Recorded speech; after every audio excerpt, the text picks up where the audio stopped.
Hello दोस्तों, कैसे हैं आप सब। आज की हमारी कहानी है बहू के लिए नियम। अरे सुबह बहू, छोले चावल के साथ एक सूखी अरबी की सब्जी और रोटी भी बना लेना। क्या है ना कि छोले चावल से पेट नहीं भरता है। हमारे यहाँ तो केवल छोले चावल कोई खा ही नहीं सकता, रोटी सब्जी तो साथ में चाहिए ही चाहिए। सासू माँ जानकी जी अपनी बहू सुबह से बोली। सुबह के कदम रसोई में जाते जाते रुक गए। अभी थोड़ी देर पहले ही अनूप ने कहा था कि इस घर में छोले चावल के साथ तो कोई रोटी सब्जी खाता ही नहीं है, तो सिर्फ छोले चावल बना लो ताकि तुम्हें भी गर्मी से निजात मिल जाएगी और तुम्हारा काम भी जल्दी हो जाएगा। पर अब सासू माँ ये सब कह रही है, अब सासू माँ के खिलाफ कैसे जाए। उन्होंने कह दिया तो बात माननी ही पड़ेगी। आखिर सुबह रसोई में गई और एक गैस पर छोले चढ़ा दी और दूसरे पर चावल और अरबी लेकर उसे धोकर काटने लगी। तभी सासू माँ रसोई में आई और बोली, बहू सब्जी बनने के बाद में तुम गर्मा गर्म रोटी ही परोस देना। यहाँ पर सबको गर्म गर्म रोटी खाने की आदत है। बिल्कुल गैस से उतरती हुई यह सुनकर एक पल के लिए तो सुबह उनकी शक्ल देखती रह गई। वो तो अपनी बात कहकर चली गई, पर सुबह को याद आया कि अनूप ने तो कहा था कि मम्मी रोटी सेक कर रख देती थी और फिर पूरा परिवार एक साथ बैठकर खाता था ताकि सब एक दूसरे के साथ समय बिता सके और मम्मी भी सबके साथ मिलकर खाना खा सके। फिर जब सब मिलकर साथ में खाना खा रहे हैं तो गैस से उतरती हुई रोटी कौन बनाता था। लेकिन अब सासू माँ नए नए नियम बता रही है। एक भी नियम उन बातों से मैच नहीं कर रहे जो अनूप ने उसे बताए थे। सुबह और अनूप की अभी 1 महीने पहले ही शादी हुई थी। घर में सास ससुर, पति अनूप, देवर करण और ननद रिया ही थे। सगाई और शादी में कम से कम 3 महीने का फर्क था, लेकिन इन 3 महीनों में जितनी भी उसकी अनूप के साथ बात हुई उसमें अनूप के बताए हुए नियमों से तो इस घर के नियम मैच ही नहीं कर रहे थे। मतलब यह है तो अनूप सिर्फ अपने घर के बारे में लंबी लंबी फेंक रहा था या फिर कोकिला जी ने उसके आने के बाद नियम बदल दिए। जैसा कि अनूप ने बताया था कि सुबह सब लोग 6:30 बजे तक उठते थे और बाहर हॉल में आकर ही एक साथ बैठकर चाय पीते थे। कोकिला जी जरूर 6 बजे उठ जाती थी, लेकिन शादी के चौथे दिन जब सुबह ने सबके लिए चाय बनाकर हॉल में रखी तो कोकिला जी ने फट से कह दिया, बहू सबकी चाय उनके कमरे में ही देकर आया करो। सबको अपने कमरे में ही चाय पीने की आदत है। आज पहला दिन है इसलिए कोई बात नहीं, पर अब आगे से सबकी चाय उनके कमरे में ही दे आना।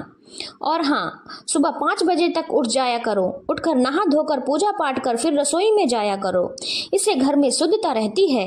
ये सुनकर सुबह ने अनूप की तरफ देखा, पर वो नजरें झुकाए चुपचाप अपनी चाय पीने में मगन था। खैर, वो तो क्या ही करती, जैसा उसे कोकिला जी बता रही थी तो वो वैसा ही करती जा रही थी। इसी तरह एक दिन अनूप ऑफिस से थका हारा घर आया तो उस समय सुबह रसोई में कुछ काम कर रही थी, इसलिए अनूप रसोई में पानी लेने चला गया। कोकिला जी ने जब ये देखा तो उन्होंने अनूप से तो कुछ नहीं कहा, पर सुबह से रसोई में आकर जरूर कहा, बहू हमारे घर में मर्द रसोई में काम नहीं करते। पति थका हारा घर पर आया है तो तुम उसे पानी भी नहीं पकड़ा सकती थी। मम्मी जी, वो मैं आटा गूंथ रही थी तो मेरे हाथ आटे में हो रखे थे। सुबह ने कहना चाहा, हाँ तो हाथों को धो लेती। आज तो अनूप ने रसोई में आकर पानी ले लिया है, आइंदा उसके आने पर तुम खुद उसे पानी परोस देना। कहकर कोकिला जी रसोई में से रवाना हो गई। अब तो सुबह के पानी सिर से ऊपर जा रहा था, उसे कुछ भी समझ में नहीं आ रहा था। इस घर के मर्द रसोई में नहीं आते तो भला अनूप क्यों कहता था कि उसके पापा बहुत ही टेस्टी सब्जी बनाते हैं। एक पल के लिए तो जो जी किया कि पूछ ही ले, पर फिर भी कुछ नहीं बोली। खैर, जब सब लोग खाना खाने बैठे तो रिया बोली, भाभी जल्दी से आ जाओ, बहुत जोर से भूख लग रही है, फटाफट साथ मिलकर खाना खाते हैं। बहू यहाँ आ जाएगी तो रोटी कौन सेकेगा। कोकिला जी ने कहा तो सब हैरानी से उसकी तरफ देखने लगे, पर बोले कुछ भी नहीं। दाल चावल के साथ रोटी सब्जी देखकर रिया तो बोल ही पड़ी, अरे भाभी दाल चावल के साथ रोटी सब्जी क्यों बनाई है, हम तो नहीं खाते। रिया के बोलते ही कोकिला जी ने उसे घूर कर देखा। उन्हें अपनी तरफ इस तरह देखते देखकर रिया तो चुप हो गई, लेकिन सुबह ने सब देख लिया।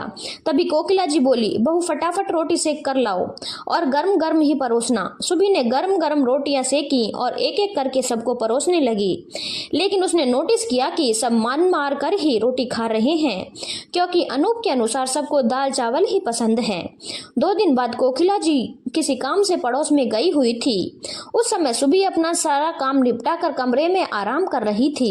तभी अचानक से रसोई से कुछ आवाजें आई तो सुबी उठकर रसोई में गई तो देखकर हैरान रह गई। देवर करण मैगी बना रहा था। ये देखकर सुबी ने कहा, करण भैया आप यहाँ क्या कर रहे हो? आप जाइए बाहर, मैं आपके लिए मैगी बना देती हूँ। अरे भाभी, पहली बार थोड़ी ना बना रहा हूँ, आप भी मेरे हाथ की मैगी खाकर देखना, मैं बहुत ही अच्छी मैगी बनाता हूँ। अभी दोनों बोल ही रहे थे कि इतने में कोकिला जी आ गई और करण को रसोई में देखकर सुबी पर बिगड़ते हुए बोली, बहू ये क्या, तुम्हारे होते हुए करण रसोई में क्या कर रहा है? मम्मी, मुझे मैगी खाने की इच्छा हो रही थी तो मैं अपने लिए मैगी बना रहा था, करण ने बेफिक्री से कहा। करण, तुझे बीच में बोलने के लिए किसने कहा? ज्यादा बीच में अपनी नाक मत घुसा और ना ही ज्यादा इस घर के नियम बदलने की कोशिश कर। इस घर के मर्द रसोई में नहीं आते, ये काम औरतों का है, औरतों को ही करना पड़ता है। बहू के होते हुए तू रसोई में जाकर मैगी बना रहा है, ये तो गलत बात है ना। कोकिला जी की बात सुनकर करण हैरानी से उनकी तरफ देखने लगा। उसे अपनी तरफ ऐसे देखकर कोकिला जी ने कहा, तू तो ऐसे देख रहा है जैसे मैंने कोई बड़ा बम फोड़ दिया हो। चल निकल यहाँ से, अभी बहू मैगी प्लेट में डाल कर दे देगी। मम्मी, ये नियम कब बना आपने अपने घर में? भाई की शादी से पहले तक तो नहीं था। तब तो कई बार मैं और भैया आपके साथ रसोई में भी काम करवा देते थे, तब तो आपने ये नियम नहीं बताए हमें, अचानक करण ने कहा। उसकी बात सुनकर कोकिला जी झेप गई। उन्हें करण से इस जवाब की उम्मीद नहीं थी। तभी उन्होंने देखा कि सुबी भी उन्हीं की तरफ देख रही है। उनसे कुछ कहते ही नहीं बन रहा था। ऐसा लग रहा था जैसे उनकी पोल खुल गई हो। लेकिन तभी ससुर जी बोल पड़े, अरे बेटा, तुझे पता नहीं है क्या, कुछ नियम तो बहू के आने पर बदल जाते हैं। तेरी मम्मी के नए नए नियम की लिस्ट सुनकर तो ऐसा लग रहा है जैसे हम अपने घर में मेहमान हैं। ना ही हम सुबह की चाय साथ पी रहे हैं और ना ही अपनी मर्जी से कुछ खा पी रहे हैं। रसोई में जाकर पानी पीने के लिए भी 10 बार सोचना पड़ता है, क्योंकि तुम्हारी मम्मी के अनुसार पानी का गिलास भी बहू ला कर देगी। अब तुम्हारी मम्मी सास बन गई है तो कुछ नए नियम भी आएंगे और कुछ नियम बदल भी जाएंगे। उनकी बात सुनकर कोकिला जी तुनकते हुए बोली, सब कुछ तो तुम्हें बैठे बिठाए मिल रहा है, फिर क्या समस्या है? बहू का काम सेवा करने का है और वो कर रही है, तो बेवजह की बातें क्यों सुना रहे हो? अरे जब हाथ पैर चल रहे हैं तो सेवा क्या करवाना?